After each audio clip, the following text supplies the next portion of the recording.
les amis.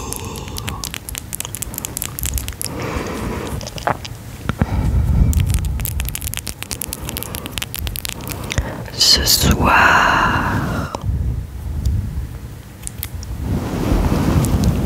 la nonne Triggerly vous souhaite la bienvenue sur cette vidéo.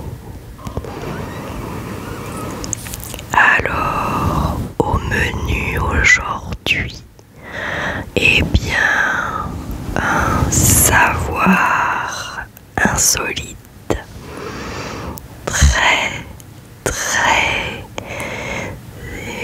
très intriguant et très macabre. Installez-vous là où vous vous sentez le mieux. Et moi, je vais démarrer la vidéo, les amis. La vidéo. Alors, c'est parti. On commence doucement. A-t-on le droit de se faire momifier? En France, être transformé en momie, c'est strictement interdit par la loi. Je me crois qu'il fait du bazar. Tout comme sont proscrites l'immersion d'une dépouille en mer ou sa cryogénisation. Les seuls modes de sépulture autorisés sont l'inhumation et la crémation. Libre ensuite à la famille de disperser les cendres du défunt en pleine mer ou en pleine nature, tant que ce n'est pas dans un espace public. Pour un court délai, la thanatopraxie.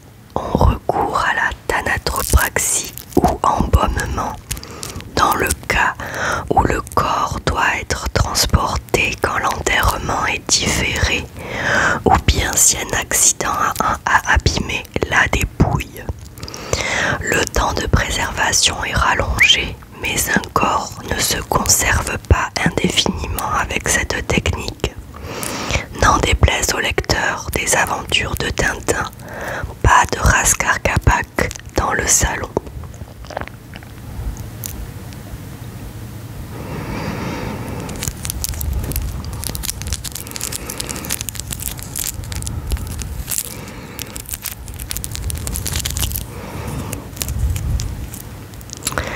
Ensuite, peut-on conserver des cadavres encore malléables pour l'éternité? Grâce à la plastination inventée en 1977 par Gunther von Hagens, le cadavre d'une nageuse en coupe ou encore celui d'une femme enceinte avec son fœtus sont quelques-unes des œuvres de l'anatomiste allemand.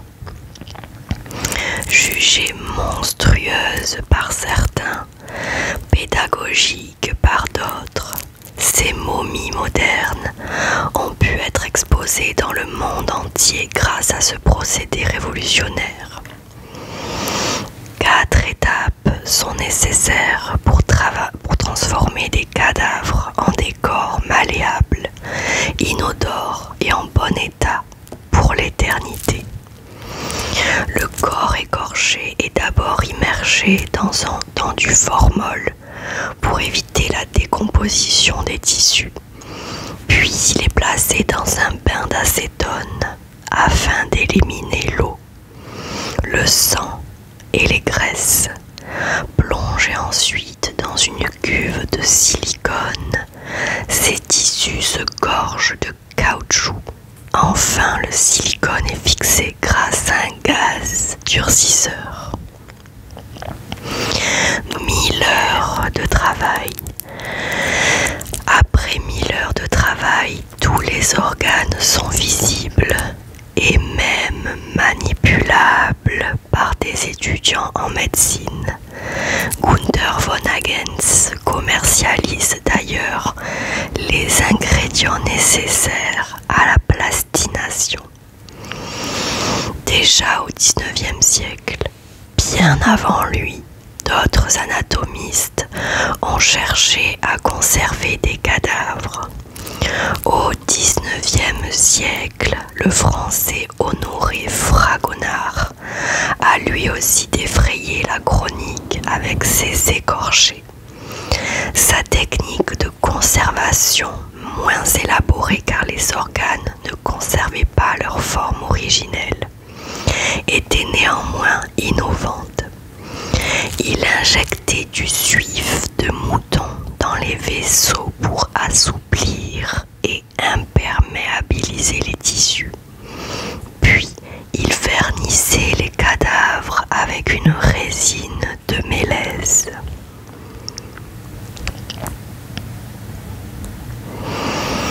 Ensuite, mes amis, nouveau savoir. Mourir guillotiné était-il douloureux? Des dizaines de milliers de personnes sont mortes sous la lame de la guillotine. Une peine de mort brutale, mais dont on ne connaît pas l'impact sur les personnes guillotinées en termes de douleur. La guillotine était encore utilisée en cas de peine de mort jusqu'en 1981. Mise en place le 25 avril 1792, on doit l'idée de ce moyen d'exécution au docteur Joseph Ignace Guillotin et à son confrère Antoine Louis. Le dernier guillotiné fut Amida Djandoubi en septembre 1977. L'homme de 28 ans avait été condamné pour la torture et l'assassinat d'une jeune femme. Des dizaines de milliers de personnes sont mortes, guillotinées, principalement pendant la Révolution française. Cette peine de mort était-elle douloureuse? Malheureusement, personne ne pourra jamais en témoigner. 10 à 15 secondes de conscience chez les rats. Le magazine Discover s'est intéressé à la question et notamment au niveau de conscience suivant la décapitation. Le site rapporte qu'un médecin français a observé une exécution en 1905 et s'est approché dès que la tête coupée a basculé dans le panier pour crier le nom de l'homme mis à mort. Il affirme que les paupières se sont soulevées et que l'homme l'a regardé brièvement avant de baisser les yeux. Le médecin a alors conclu qu'une tête coupée pouvait conserver sa conscience pendant 25 à 30 secondes. En 2013, Kavita Gongara, maître de conférences en sciences vétérinaires à l'université néo-zélandaise Massey, a mené une étude sur la décapitation chez les rats de laboratoire. Après la décapitation, les chercheurs ont observé que les animaux conservaient une activité cérébrale pendant les 10 à 15 premières secondes qui seraient reliées au cortex cérébraux des rats réagissant à la douleur. Selon Kavita Gongara, ce qui est douloureux pour les animaux l'est sans doute aussi pour les humains. Il est possible que les têtes humaines coupées restent conscientes pendant un certain temps, estime la chercheuse. Une légende urbaine plus Plus récemment, le chercheur américain Matthew T. Turner s'est également penché sur la question dans une étude intitulée « La plus douce des méthodes létales », publiée en 2023. Elle estime qu'il est peu probable qu'une conscience persiste après la décapitation. Les rumeurs qui ont circulé dans la conscience européenne pendant la terreur de la Révolution française semblent n'être que de curieuses légendes urbaines émanant d'un public impressionné et terrifié, écrit le chercheur. Aujourd'hui, la guillotine n'existe plus qu'en Arabie Saoudite, selon Amnesty International. En 2023, le pays a exécuté 170 personnes condamnées, rapporte l'agence France Presse.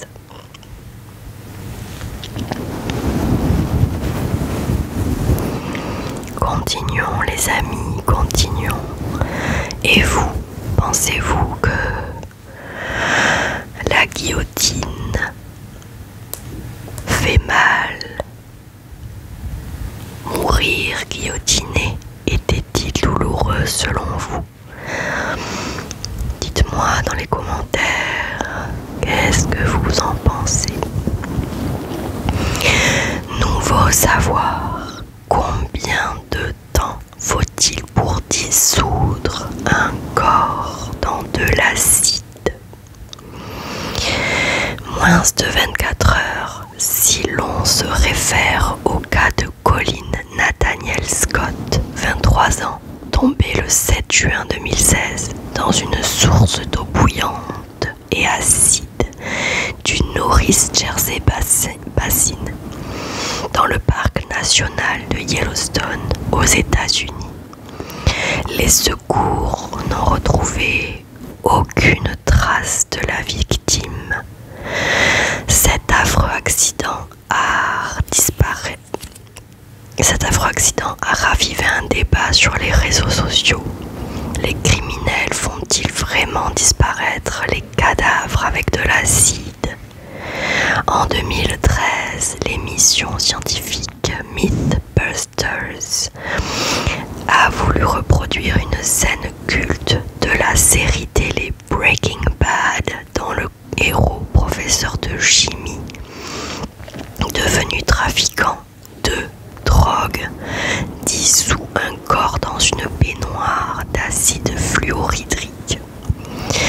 Pour l'expérience, un quartier de porc de 16 kilos a fait l'affaire.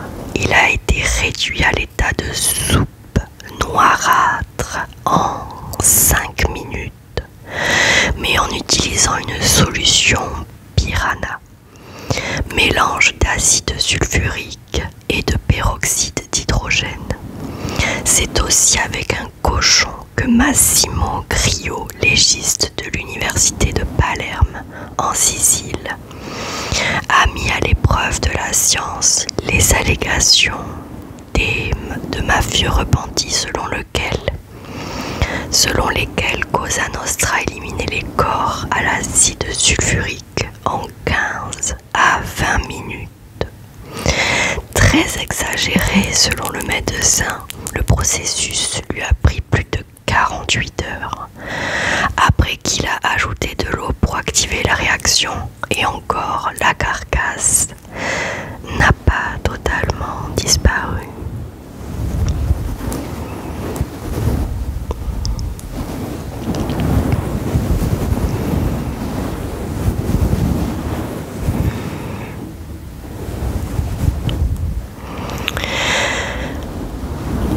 Ensuite, comment devient-on cannibale? Posez la question à un psychiatre, il vous répondra que schizophrénie, perversion sexuelle sadique ou démence peuvent très exceptionnellement y conduire. C'est le cas par exemple du fameux japonais cannibale qui dévora sa camarade de promotion à Paris en 1981.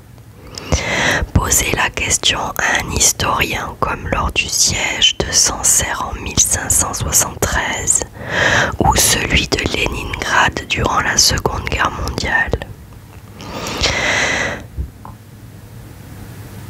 Alors j'ai oublié une ligne. Poser la question à un historien, il invoquera la famine ou qui, à toutes les époques, a poussé au cannibalisme, comme lors du siège de Sancerre en 1573 ou celui de Leningrad durant la Seconde Guerre mondiale.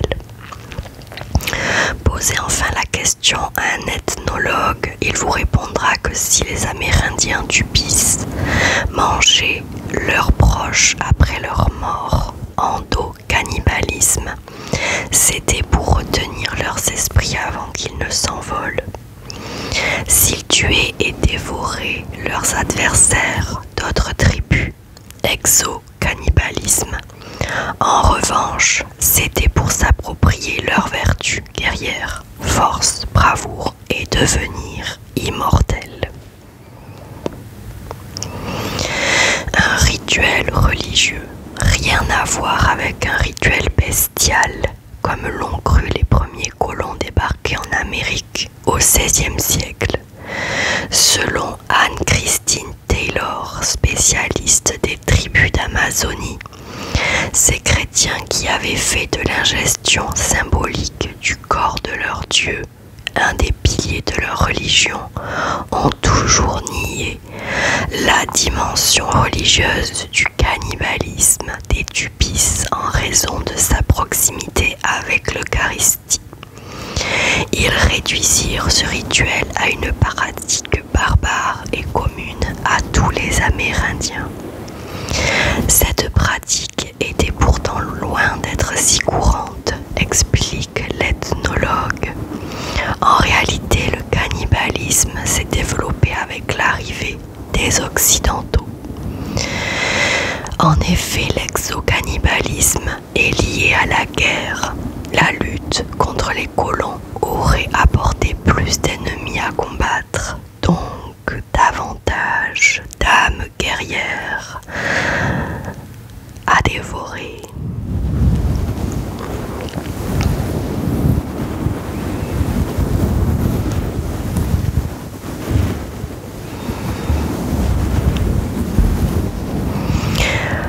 Ensuite, s'il vous prenait un jour l'idée, a-t-on le droit de collectionner des os humains?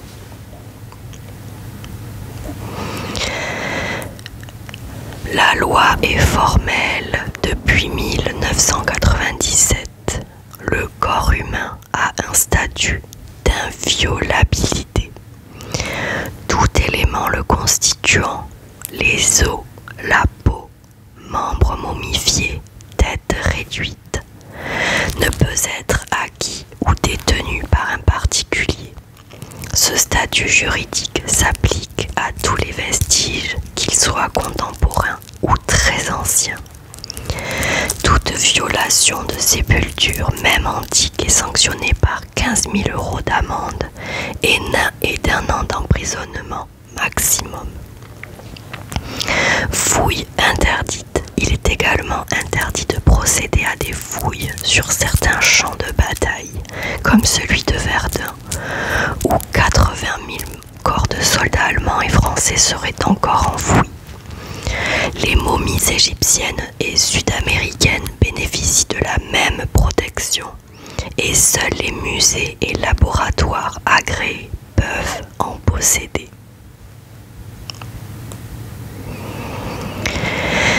Mes amis, j'ai pas terminé avec le cannibalisme. Et si on y revenait un petit peu, quelle est la différence entre cannibale et anthropophage? Le cannibalisme est une pratique qui nous intrigue et nous fascine. Hannibal Lecter, célèbre cannibale inventé de toutes pièces par un romancier en 1981, en est d'ailleurs devenu une des figures emblématiques, celui qui le différencie. Qu'est-ce qui le différencie de l'anthropophagie? Cannibalisme et anthropophagie. Ces deux termes sont étroitement liés et pourtant ils ne désignent pas tout à fait la même chose. Le cannibalisme est un terme généraliste pour décrire un homme ou un animal qui se nourrit d'individus de la même espèce. Il n'est donc pas propre à l'homme. L'anthropophagie, en revanche, qui vient de l'association de anthropos, homme, et phagin, manger, désigne spécifiquement l'acte d'un homme dévorant de la chair humaine.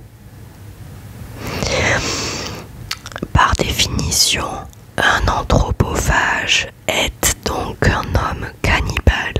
La nature de cette pratique rituelle diffère selon les circonstances dans lesquelles elle est adoptée.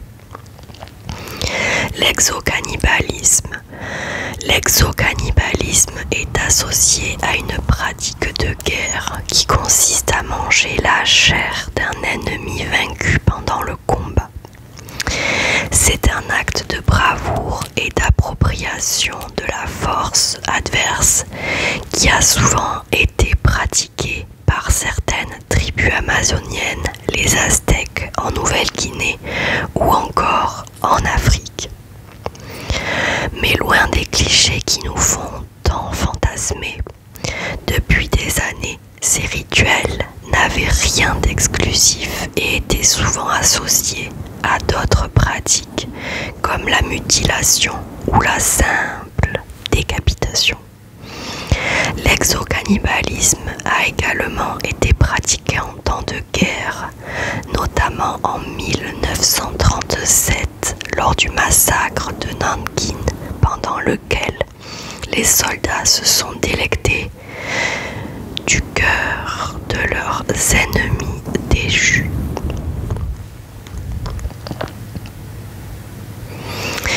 L'endocannibalisme. Si le cannibalisme guerrier est très réputé, l'endocannibalisme n'est pas en reste.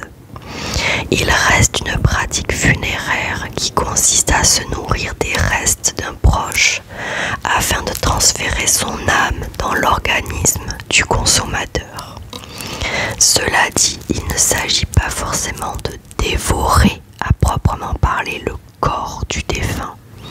Certains ingèrent effectivement quand même le cœur et ou le cerveau de la personne décédée, porteur de l'âme. C'est quand même déjà pas mal, hein. D'autres, en revanche, mélangent les ossements réduits en poudre dans une mixture qu'ils boivent afin de se nourrir des éléments vitaux de son esprit. Cannibalisme de survie.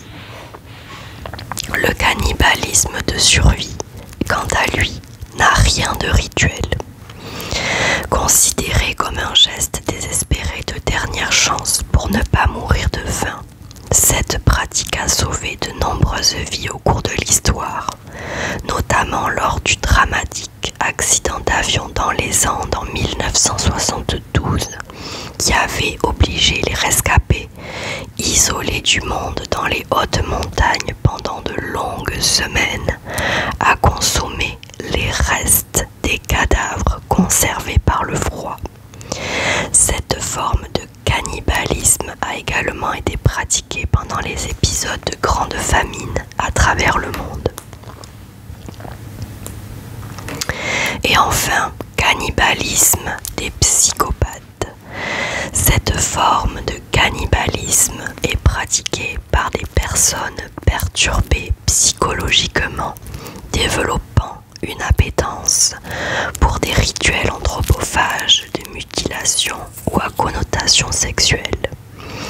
On se souvient notamment du cas de l'informaticien allemand Armin Weis, qui avait dévoré le sexe d'un homme en 2001.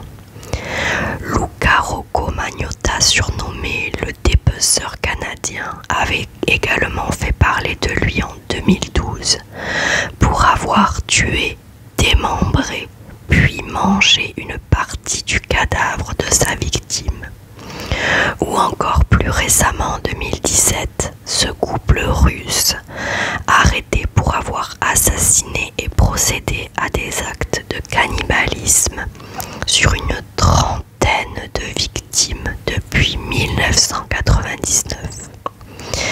Natalia Bagchaeva et son mari Dimitri Bagshiv auraient même vendu des tartes confectionnées à partir de viandes humaines pour arrondir leur fin de mois.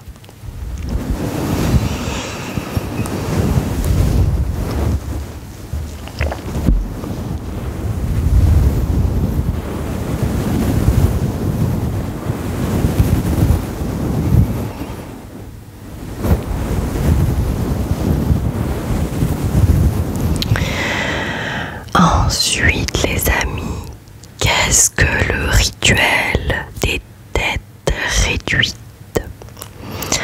Après avoir décapité l'adversaire, pratiqué une incision au-dessus de la nuque, dépouiller la tête de sa peau et jeter os, dents et yeux. Mettre alors la peau à bouillir avec des plantes afin qu'elles durcissent et deviennent plus résistantes. Puis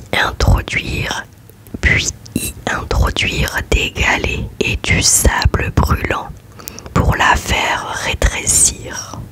Quand elle est assez sèche, note un explorateur en 1912, on la suspend dans la fumée du foyer de la cuisine. La tête diminue progressivement de volume. Le résultat définitif est obtenu au bout de 3 à 4 mois. Une fois qu'elle a atteint la taille d'une orange, il faut la remplir de feuillage, puis coudre les paupières, les narines et la bouche pour enfermer l'esprit du mort. La peau racornie est teinte en noir afin de plonger l'esprit du défunt dans l'obscurité. Un rituel pratiqué en Amazonie. Tel est le rituel dit de Tsansa, tête réduite, pratiqué chez les Shuars, appelés Jivaros par les colons espagnols.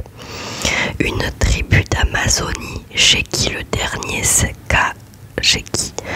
dernier cas attesté de réduction de tête remonte à 1968.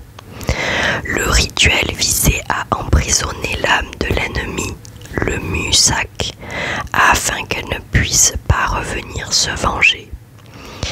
Lors des fêtes, le guerrier portait cette tête réduite autour du cou en guise de trophée.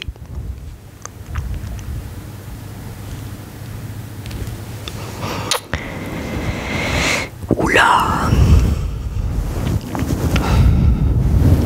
Bon, les amis, et pour terminer cette grande semaine d'Halloween et de ces 6 vidéos d'Halloween, on termine sur d'où vient le mythe de la Dame Blanche. Apparition surnaturelle vêtue de blanc, messagère de mort ou spectre romantique. La Dame Blanche est l'un des personnages les plus célèbres du folklore européen.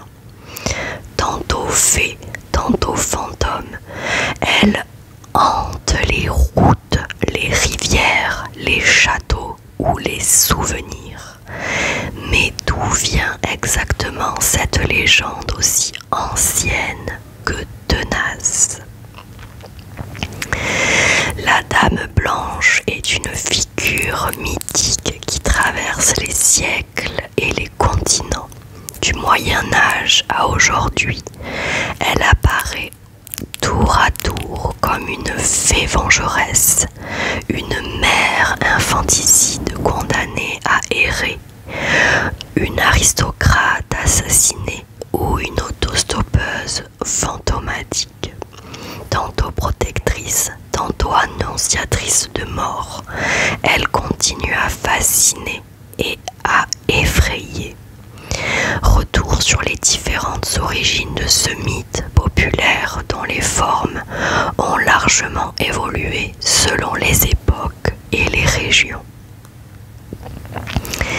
Quelle est l'origine médiévale et féerique de la Dame Blanche? À l'origine, la Dame Blanche apparaît dans le folklore médiéval sous les traits d'êtres surnaturels féminins proches des fées ou des déesses déchues, parfois assimilées à des sorcières. Ces figures mi-divines, mi-fantastiques peuplent les forêts, les landes et les sources et s'apparentent à des créatures protectrices ou hostiles selon les récits. L'une des premières figures associées à cette légende est la fée Mélusine, souvent représentée comme une femme à queue de serpent. Attachée à la lignée des Lusignans, elle apparaissait au sommet d'une tour annonçant un malheur à venir. De nombreuses régions d'Europe conservent des traditions similaires, notamment dans les Pyrénées, le Québec ou certaines grottes françaises. Ces dames blanches veillent sur leur territoire, défendent leur peuple ou punissent les intrus. Elles sont parfois dotées de pouvoirs étranges. On raconte par exemple qu'elles apparaissent dans les écuries pour tresser les crinières des chevaux ou allumer des chandelles surnaturelles. Bien qu'avant de devenir des fantômes, les dames blanches étaient donc des esprits féminins liés à la nature, au sacré et à l'ancien monde féerique, où la frontière entre divinité et créature maléfique restait floue. Pourquoi la Dame Blanche est-elle souvent associée à une annonce de mort? À partir du XVe siècle, la Dame Blanche change de fonction. Elle devient messagère de mort imminente, particulièrement auprès des grandes familles aristocratiques européennes. Son apparition était perçue comme un signe funeste, précédant le décès d'un membre du clan. Ce rôle est comparable à celui de la banshee dans le folklore irlandais ou à celui de certaines lavandières nocturnes présentes dans les traditions celtiques. Plusieurs témoignages rapportent des apparitions de dames blanches dans des contextes précis. Devant l'empereur Charles Quint, l'Aiglon, le prince Louis-Ferdinand de Prusse ou encore l'impératrice Sissi, juste avant leur mort. Selon la tradition, les détails comptent. Si la Dame Blanche porte des gants blancs, elle annonce un heureux événement. S'ils sont noirs, une mort est proche. Dans certaines lignées, cette entité devient presque une figure familière, attachée à la destinée des héritiers. Au fil du temps, elle se fait plus stylisée, plus silencieuse, parfois même protectrice, mais toujours annonciatrice d'un basculement fatal. Comment s'est-elle transformée en spectre de château? À partir du XVIe siècle, la Dame Blanche s'ancre dans les récits de revenants, en particulier ceux des châteaux anciens. Elle devient le fantôme d'une femme injustement enfermée, trahie ou assassinée, dont l'âme tourmentée continue à hanter les lieux Ces histoires mêlent drames historiques, jalousie conjugale et enfermement. Trois thèmes présents dans les récits populaires. Le château de Puy-Martin en Dordogne abrite l'un des témoignages les plus célèbres de ce genre. On y raconte que Thérèse de Saint-Clar, surprise dans les bras de son amant par son mari de retour de guerre, fut enfermée dans une tour pendant des années. À sa mort, elle aurait été emmurée dans la pièce. Et depuis, son spectre apparaîtrait chaque nuit vers minuit, déambulant dans les escaliers et les couloirs du château. Plusieurs membres de la famille Montbron et des visiteurs disent l'avoir aperçue sous la forme d'une silhouette blanche flottant dans les airs. Cette version localisée et tragique du mythe confère à la Dame Blanche une dimension émotionnelle forte. Elle est à la fois victime, prisonnière et témoin éternel d'un passé figé dans les murs de pierre.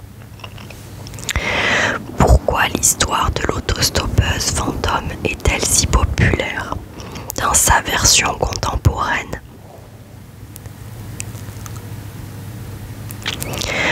La Dame Blanche prend les traits d'une autostoppeuse fantôme, notamment en France à partir des années 1960. Cette version inscrite dans les légendes urbaines se déroule le plus souvent sur les routes sinueuses en pleine nuit. Le scénario est presque toujours le même. Une femme en blanc demande à monter en voiture, ne dit presque rien et disparaît soudainement après avoir alerté le conducteur d'un danger. L'un des cas les plus connus s'est produit à Palavas-les-Flots le 20 mai 1981. 4 jeunes affirment avoir pris en stop une femme pâle, vêtue de blanc, qui aurait crié « Attention au virage !» juste avant de disparaître. Aucun élément rationnel n'a permis d'expliquer cette scène et les témoignages concordants ont été jugés crédibles par la gendarmerie. Dans cette version moderne, la Dame Blanche devient une figure préventive ou punitive selon l'interprétation. Elle peut être perçue comme un ange gardien ou comme l'annonce d'un destin tragique, hérité de ses rôles passés. Son apparition dans des contextes routiers répond à de nouveaux codes narratifs, plus urbains, mais gardent le même effet: semer le trouble, faire douter et faire frissonner.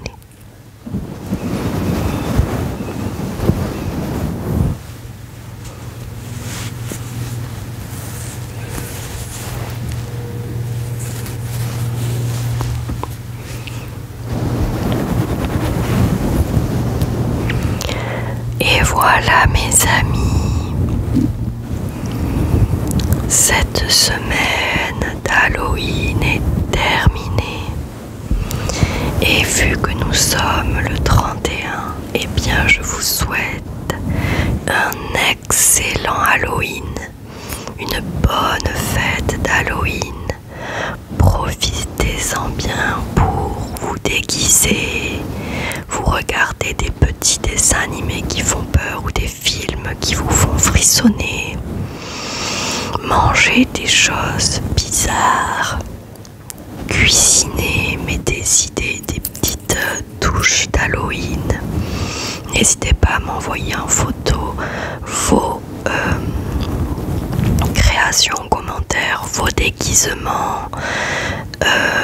N'hésitez pas à me les envoyer sur Instagram.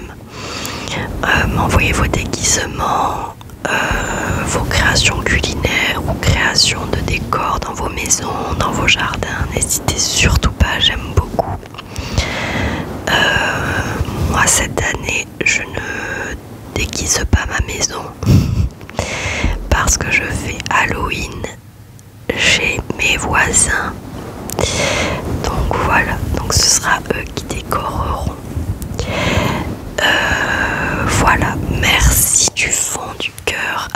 tous ceux qui ont adoré et qui ont suivi ma semaine d'Halloween, ma Halloween. Ça me gratte ce maquillage. Je vous fais de très très gros bisous les amis. Merci beaucoup pour tout. Vous êtes formidables. J'ai adoré me déguiser. J'ai adoré vous faire découvrir. J'ai plein de trucs qui se collent. Ah, ça me gratte.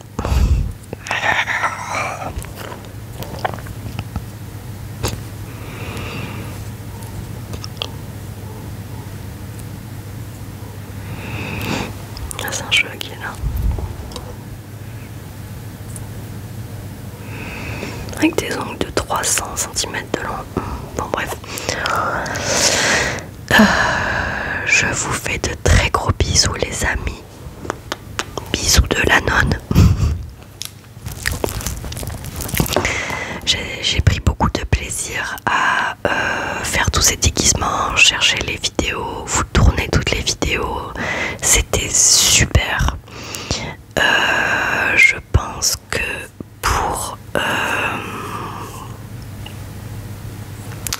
Je pense que je referai une semaine comme ça pour évidemment Noël.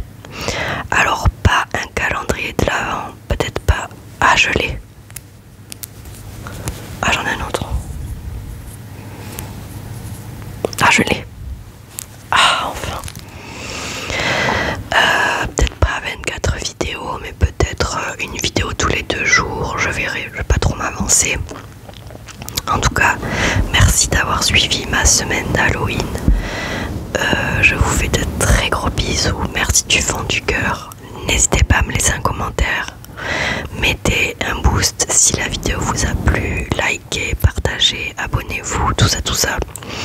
Ça me fait très plaisir. Ça me soutient énormément. Ça me donne beaucoup de force pour continuer et pour faire monter l'algorithme YouTube tout simplement. Parce que j'ai l'impression que je stagne beaucoup. Vraiment, c'est comme ça.